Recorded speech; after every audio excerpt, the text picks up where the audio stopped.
We interrupt your regularly scheduled nonsense to bring you a special edition of the Retrospection section featuring a submitted work entitled Super School, and it's literally exactly what it sounds like. What we're about to read is shocking, incredible, amazing. It's a rip-off of the first 3 X-Men films. The writing is god-awful, but it's so darn cute that it's almost hard to roast it. The author, Jamie, was 9 or 10 at the time that she wrote this, so we have to give her some credit, but we also have to drag it through the mud. Please do yourself a favor and sit back, relax, and cringe with us as we read this diamond in the rough. A note. This will be read with grammar and spelling errors intact to preserve the integrity of this precious document. Oh, boy. First, I just gotta say, are we sure it's a rip-off of the first 3 X-Men films? Because Sky High also came out around that time. And That's Sky High true. holds a special place in my heart. But the main character in this has the same powers as Nightcrawler. Of course. And the dad is supposed to be Nightcrawler, basically. Of course. Cool. Chapter 1 of Super School. Ah! My whole class screamed. I was just furious at my friend, who isn't my friend anymore, when I felt and smelled the strong humidity of smoke. That's the first sentence. Then out of the blue, I just wasn't there. I don't know how to explain it, but then I was someplace else. What did I do? I couldn't control it. Guys, I screamed after them. I was standing in the classroom, crying inside myself. What? By the time I was starting to cry out loud, the teacher was back in the classroom, along with all the kids a few minutes later. So I have no idea what just happened. She's like teleported, but no one to whence? Knows. Miss Granger, my teacher, hugged me and said to me in a whisper, "There is a school not far from here that is just for special people like you. My dad had strange powers too, and had to go to that school because of his powers." Special. Was I special? Was this gift special? I don't think so. It's just too much to take in. A school just for me? Can it be real? No, of course not. No, of course not. She said it's for people like you. You're not the only student, you little narcissist. Everybody be quiet! Now! Miss Granger yelled after our little Hallmark moment. Only I wasn't really paying attention to her. I was trying not to pass out. Then, when the class was quiet, Miss Granger announced, to my horror, Asia Monroe shall be going away to another school now. I love that she whispers to her and then just yells it to everyone. Like, it's okay. There's a special place for people like you. We're gonna get you some help to take care of this power thing. Look at this freak! She's gotta get sent away! That's my name, isn't it? I think absent-mindedly. Asia Monroe, age 12, sandy blonde hair, brown eyes. It's like a mugshot, I realize. I've always been adopted. Why is everyone adopted? Who knows, man? Everyone with superpowers or anything ever is, like, adopted. And I'm like, where's my superpowers? Yeah, what we're saying is that you will soon have superpowers. Eventually. It's just a matter of time. Well, they need to hurry up. Like, I'm in a bad place. I need them now. Oh. I mean, I live in America in 2018. We're all in a bad place. But, like, where's my superpowers? Come on. Pick it up, universe. Right? Like, I bet that's in the legal paperwork. I bet if I dig it out, it's like, your child, being adopted, has been injected with super serum and will develop adoption-related superpowers. No, but seriously, in everything ever, like, Clark Kent is adopted. Yeah. Loki is adopted. Several of the X-Men, I think, are adopted. Everyone in the Disorder Division is adopted. The guy in Meet the Robinsons is adopted. That is true!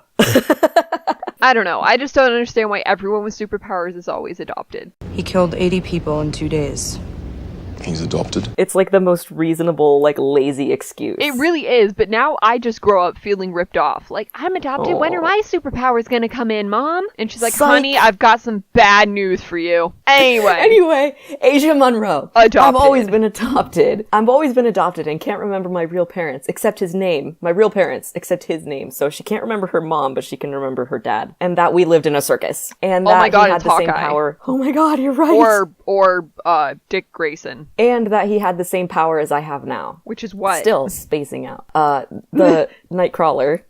Yeah, but do we know that yet? Like, no. For anyone who hasn't read it yet, it's just vaguely disappeared? Maybe? Vaguely disappeared. Same. Still spacing out. I'll talk to your foster parents, Asia. They probably need you there too, okay? Miss Granger whispered into my ear again. Okay, as long as it's not a long bus drive there, I said, kind of concerned. Oh, I'm so dumb, she said, hitting her head hard with her hand. I forgot to tell you. It's kind of like a boarding school, like dorms and bunk beds, stuff like that. Oh, boarding school. Black. Chapter 2. I wiped my eyes and told the story to my parents. Why was I still crying? Maybe I don't want to go to a boarding school. You think? Yes, I do think. In fact, I'm thinking right here and now. I always have these fight things with myself, like there is two of me, my body and my brain. I start to focus again and notice my mom and dad both have their mouths open and drool is coming out. What? My parents are gross. Well, I don't blame them. I would freak out too if my daughter had weird, life-changing special powers. So did they, go into a coma? No, they're literally just, cartoonishly standing there, not understanding. Okay. And drooling. Oh, yeah, no, I see. They talk later. Okay.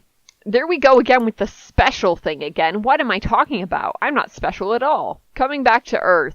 Meow. Oh. I was like, meow. That's how I interpreted that. It reminds me of that, oh my god, what is that episode of SpongeBob where he has the seahorse? He's trying to make sounds at it. You look it up on YouTube. He's trying to make sounds at it, and he's like, Destiny's meow or something. I don't remember, dude. I haven't seen this episode in 10 years. But I vividly remember him trying to make a seahorse noise, and I would transcribe it pretty much how this is written.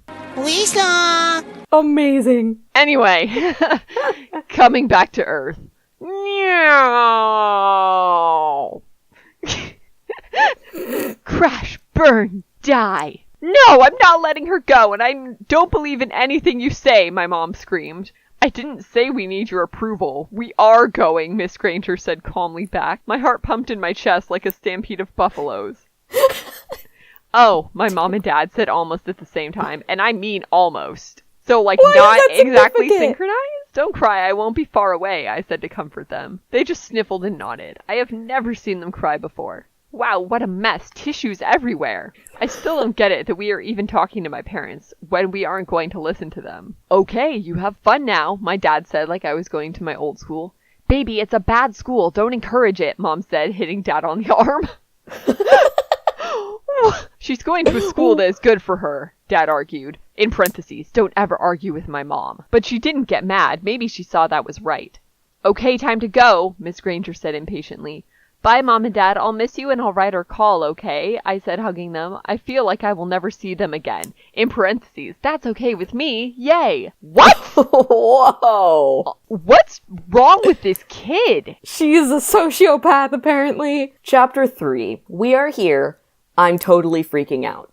A school full of freaky, superpowered people. I had to share a dorm with 4 people. One of them was really cute. These are all comma splices, by the way. One of them was really cute, named Calvin. There was 2 girls named Jackie and Rebecca. Then there is a guy named Zach, and you can totally tell Rebecca likes him, laughing at his stupid jokes. Now that's weird. What's your name? Jackie asked. Oh, my name is Asia, I said.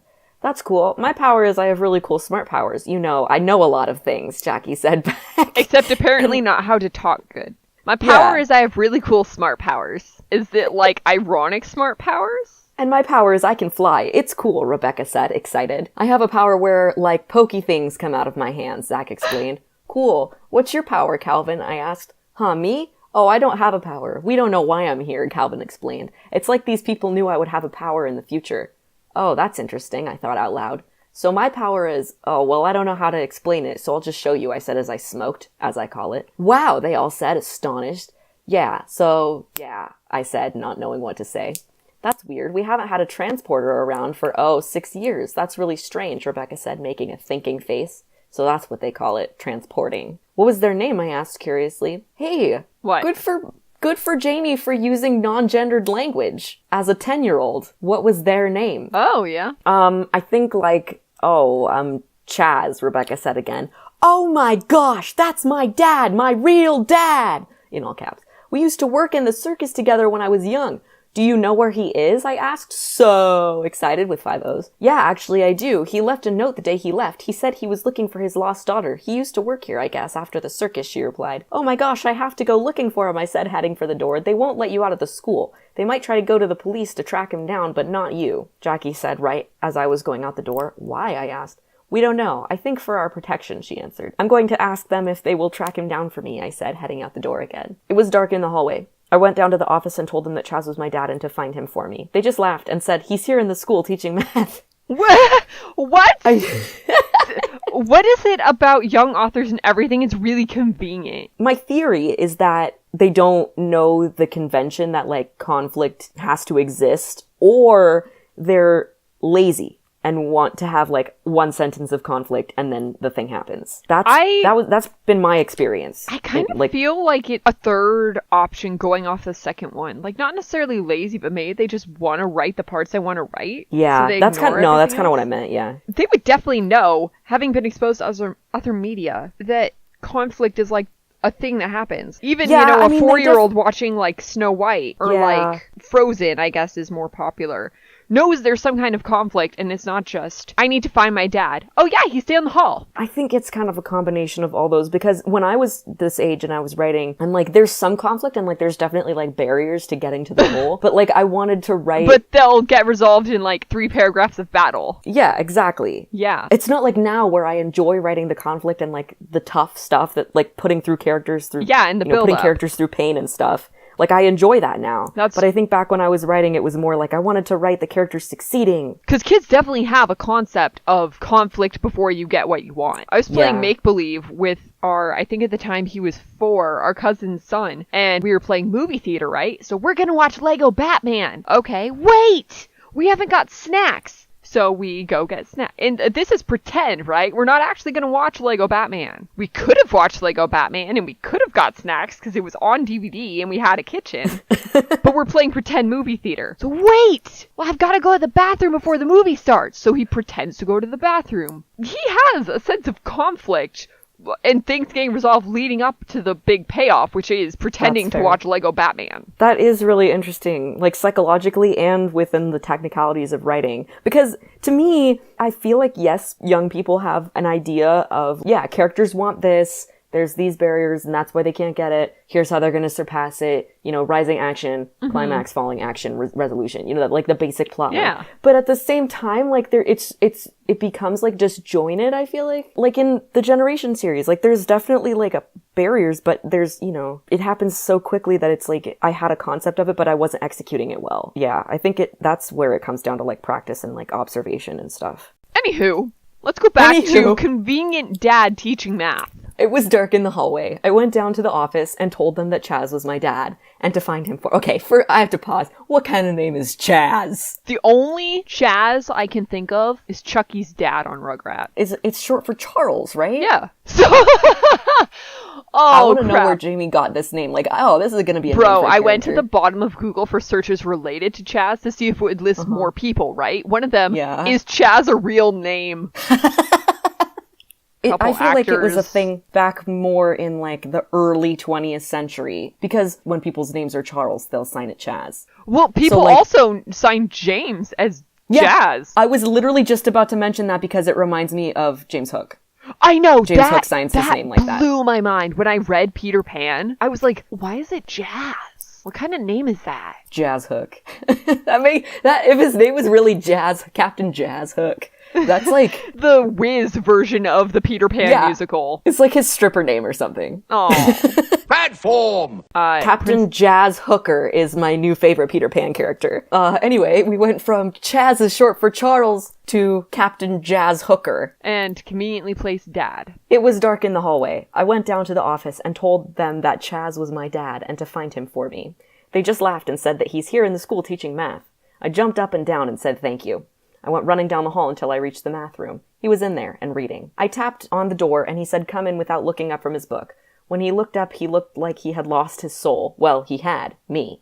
Really? Wow. Is that so? Yes, and stop talking to me. Oh my god. She has some kind of personality disorder. Oh my gosh, my baby, Bindi, Dad exclaimed in his German accent. Oh fuck. Oh my gosh, my baby, Bindi, Dad exclaimed in his German accent. Bindi, was that me? Was that my name? Hi, Dad, it's so good to see you with 5 O's. I said as he brought me into his warm embrace. The people in my dorm said that you weren't here and you were out looking for me, I said, surprised he was here. Well, I never lost you. I couldn't afford to keep you, he said. Oh, I said. Well, how did you end up here, he asked. Well, I'll show you, I said, as I was getting ready to transport, just like my daddy. When I did, he just looked at me. Okay, so if she remembers him... Why doesn't she remember her real name? That, and why... We used to work in the circus together when I was young. She should know about the powers. Yeah, or even know who he is because she was old enough to work in the circus and remember it. So she was at least like 4 or 5. Yeah. So she would know she has another name. Maybe it's like, you haven't seen the show The OA, right? I have not. I don't know what that is. It's weird as fuck. It's terrible. But anyway, she's like the daughter of like a mob boss in Russia, and then she like gets adopted by American parents and kind of like forgets. Like it gets really like warped because she was young and like had all this trauma and stuff. So I'm trying to make sense of this bullshit, but like memory's a weird thing, maybe? Question mark? I don't have a better explanation. The explanation is probably just the author didn't think it through. That's the answer to most of the weird bullshit in my stories anyway. That's the answer to most of my questions in this podcast. Chapter 4. Oh boy, I have to try and be German. So, you do remember, don't you? Yes. That's more Russian, isn't it? You do remember.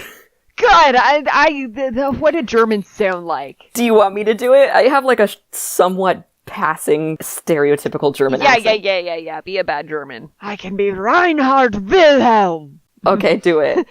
I can try. I play too much Overwatch. So, you do remember, don't you? Yes. That was awful. I don't even know what accent that was. I don't know. I'm trying to be Reinhardt. He's a big burly man. I remember being posted here. It was good for my tan. Anyway, remember what? I asked back. Well, you know, the circus. No, you do it.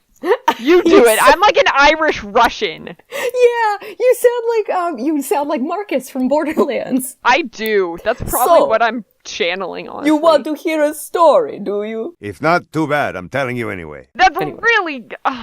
just kill me and you do it.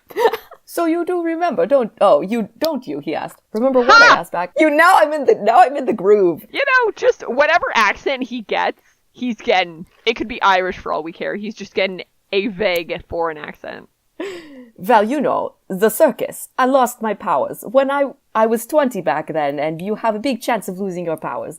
I can't relate to your powers anymore, he explained. That's not German, I don't know what the fuck that was, but he explained. I was absolutely stunned. Like I said, vaguely foreign accent. That was pretty vague. Scene break. It didn't go well. At least I know that he's here, I said sadly to my roommates. Calvin ran up to the treehouse, parentheses. We weirdly had a treehouse in our room and little rooms of our own. Mine was on top of the treehouse, end parentheses. What? And stayed up there for at least an hour. I said that I was going to go up there and check on him. Calvin, you okay? Hello? I asked. As I was climbing up to the treehouse, it's super hot in here. Let's open the windows.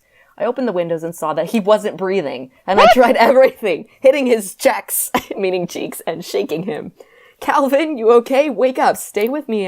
Okay, I said, freaking out. My crush is dying. Calvin, why I said is again. Your crush? Well, she said that he's cute, like page That's 1. true.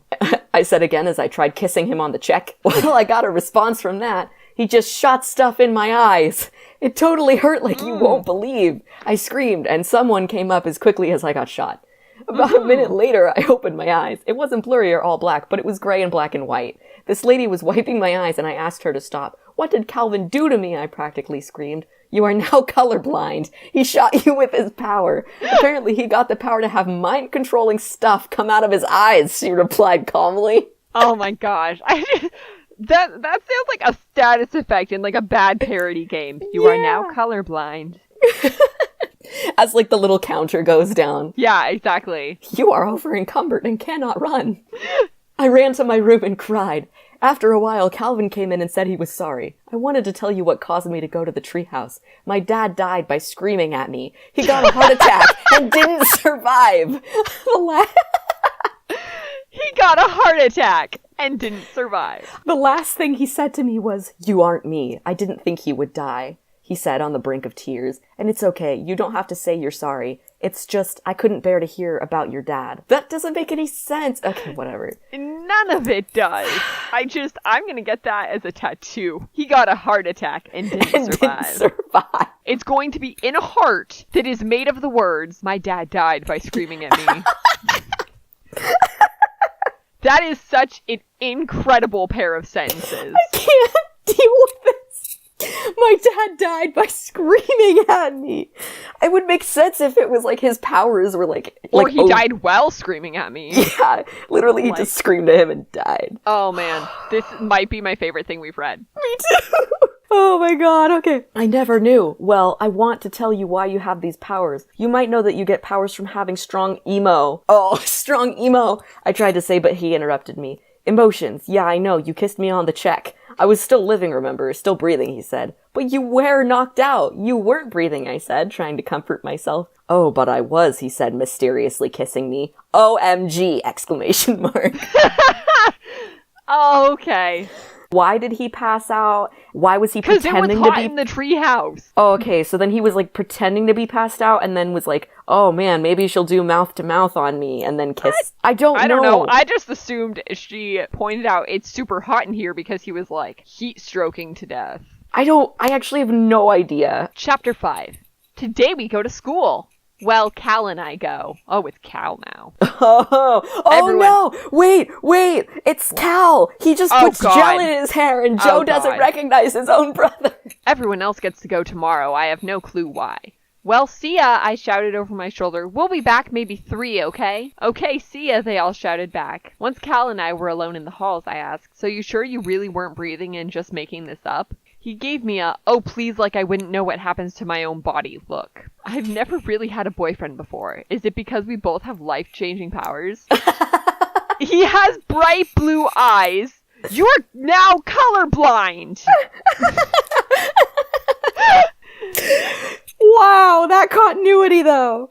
He has bright blue eyes, bright blonde hair, the cutest freckles, and a ski slope nose. Well, the first class is, oh great, I said, reading my list. What? Something wrong? Cal said, wrapping his arm around my shoulder.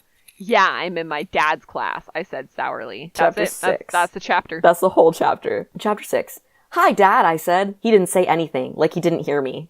But then he said to sit down. Just great. What a horrible dad! A whole half hour of my dad ignoring me and a class staring at me because I have the math teacher as a dad. Well, how did it go? Cal asked me after school. Oh, my dad just ignored me and everyone stared at me, I said sarcastically. Oh, that well, he said back. When we got back, everyone was hiding and whispering. What the heck happened? I asked as I entered the torn-up room. Men came in and gave us shots, Jackie screamed in pain from somewhere near the bathrooms. I can't move! What? I said right when there was a knock on the door.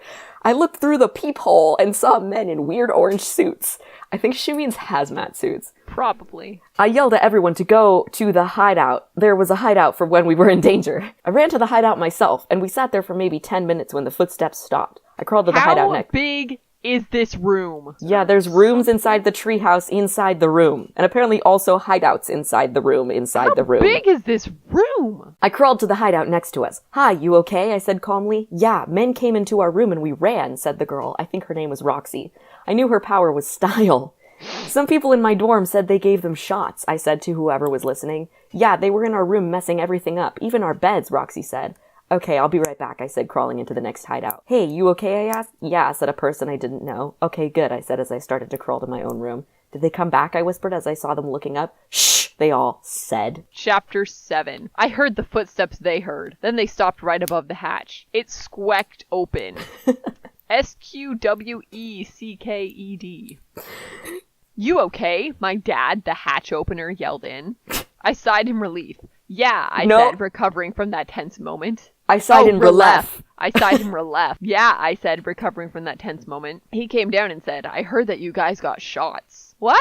Well, remember when she first got there and she was like, I got a shot, now I can't move. No, I know, but where did he come from and why does he know that? And is he actually evil? And why are all of these hideouts like connected to each other? That is not secure. Where did you come from, Cotton Eye Chaz? So I feel like in X-Men, they have like secret passageways through the walls. And I think that's what Jamie was trying to communicate here. Okay. Is that there's like bunkers in the walls. Okay. But there's more of this. But then why is she crawling between them? She could teleport and not be seen. With her special powers! Oh my god. And that concludes what we have so far of the magnificent gem that is Super School. There is more of this incredible saga somewhere in a yellow composition notebook, Jamie assures us, and we wait with bated breath to see what the rest has in store. Until she finds it and sends it in, we'll see you soon with more of Max's Generation series next time on Retrospection Section.